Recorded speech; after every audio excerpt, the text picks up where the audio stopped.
বিজ্ঞ আইনজীবী বন্ধুগণ, হাইকোর্ট পারমিশন পরীক্ষায় আপনারা যে সমস্ত ভুলগুলো করেন, আজকে এই বিষয়গুলো নিয়ে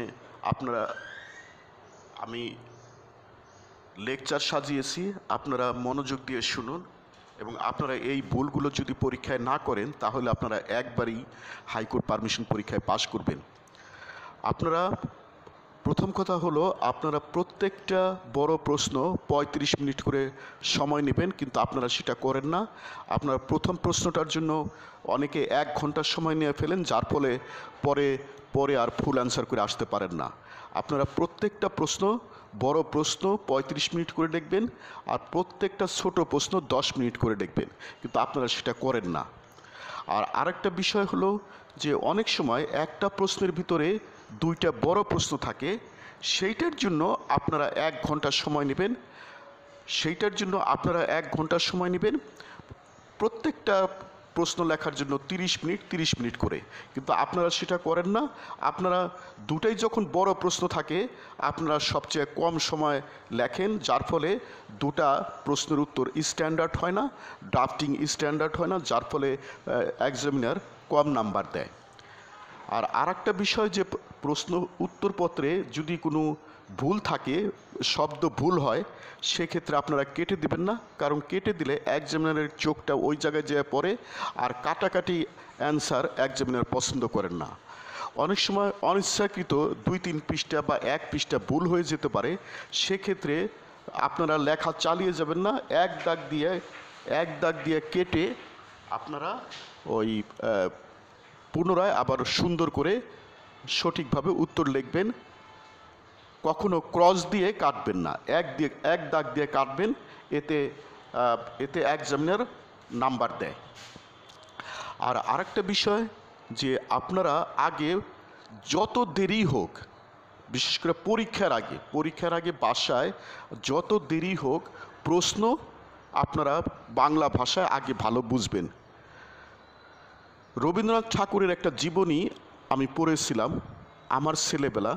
ওখানে রবীন্দ্রনাথ ঠাকুর লিখেছেন যে, আমার সেজদাদা বলতেন, আগে চাই বাংলা ভাষার গাঁথনি, তারপরে ইংরেজি শিক্ষার পতন।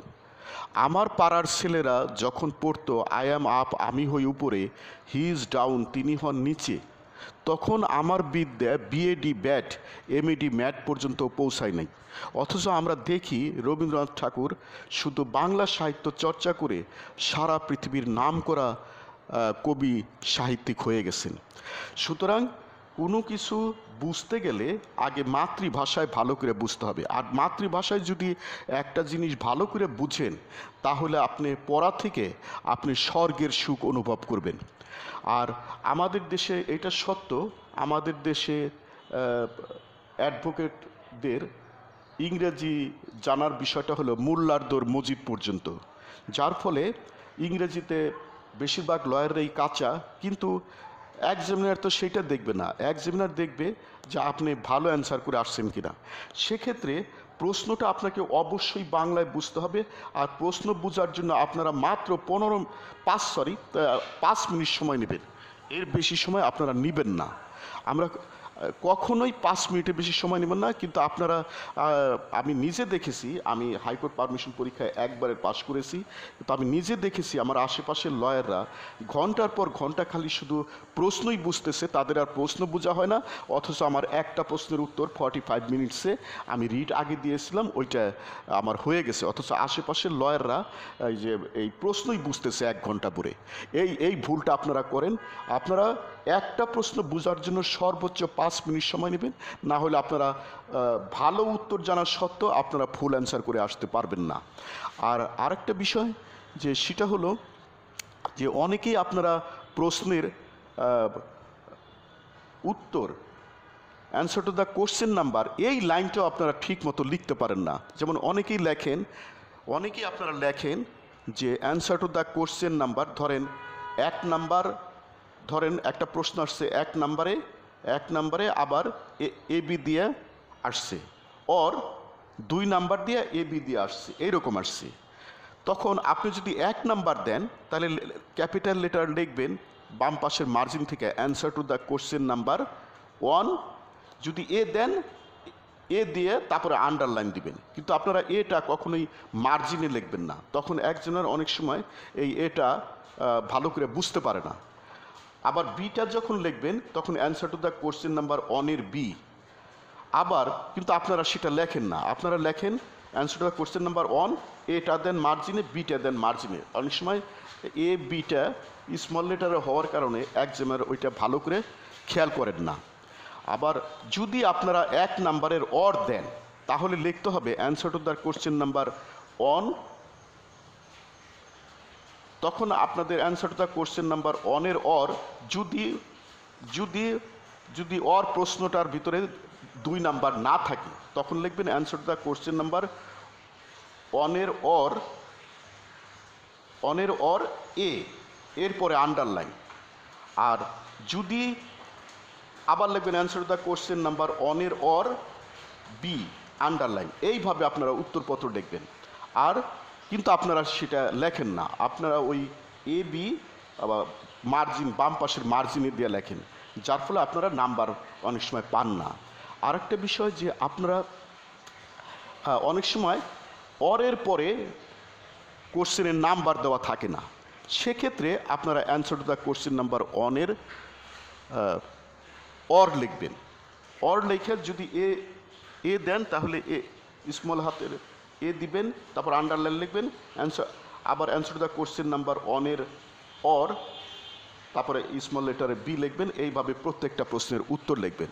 মোট কথা আপনারা সময় ভাগ করে লিখবেন, কিন্তু কখনোই আপনারা সময় ভাগ করে লেখেন না। আর আপনারা অনেকেই একটা কথা বলেন যে আমি স্যার সময় পাই না, আমরা স্যার সময় পাই না, আমরা উকালতি করি, কত কিছু করি, যার ফলে আমরা হাইকোর্ট পারমিশন পরীক্ষার প্রস্তুতি নিতে পারি না, আমাদের শর্টকাট শিখাই দেন। কিন্তু আসলে হাইকোর্ট পারমিশন পরীক্ষায় পাশ করা মানে হলো আপনি সুপ্রিম কোর্টের হাইকোর্ট বিভাগের অ্যাডভোকেট হচ্ছেন, সর্বোচ্চ আপনার জীবনের সর্বোচ্চ প্রফেশনাল ডিগ্রি।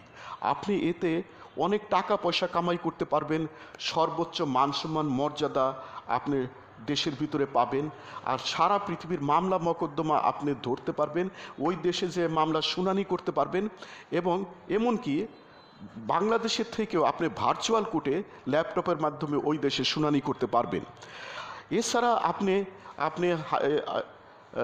যদি সুপ্রিম কোর্টের অ্যাডভোকেট হন, আপনি বিচারপতি হতে পারেন, আপনি প্রধান বিচারপতি হতে পারেন, আপনি দেশের মন্ত্রী মিনিস্টার হতে পারেন, বড় রাজনীতিবিদ হতে পারেন, আপনি রাষ্ট্রপতি হতে পারেন, আরও অনেক কিছু হতে পারেন।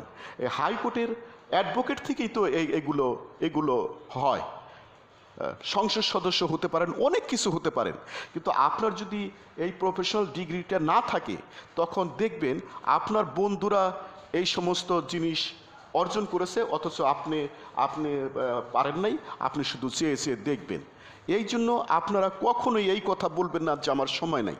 যেখানে এত বড় একটা সম্পদ আপনি অর্জন করতেছেন সেখানে আপনি একটু সময় দিবেন না? এটা তো হয় না। আপনাকে যে সম্পদ মূল্য বেশি, যে সম্পদের মূল্য বেশি, সেই সম্পদটা তো অর্জন করার জন্য বেশি পরিশ্রম করতে হবে। ক্লাসে যে ফার্স্ট হয় সে 16 ঘন্টা পড়াশোনা করে, এরপরে সে ফার্স্ট হয়। দেশের ভিতরে যিনি সর্বোচ্চ বড় লোক সে কিন্তু সবচেয়ে বেশি পরিশ্রম করে, সে কিন্তু সবচেয়ে, অর্থাৎ যে পেশায় শ্রেষ্ঠ সেই পেশায় তাকে বেশি সময় দিতে হয়, তাহলে সে সাকসেস হবে।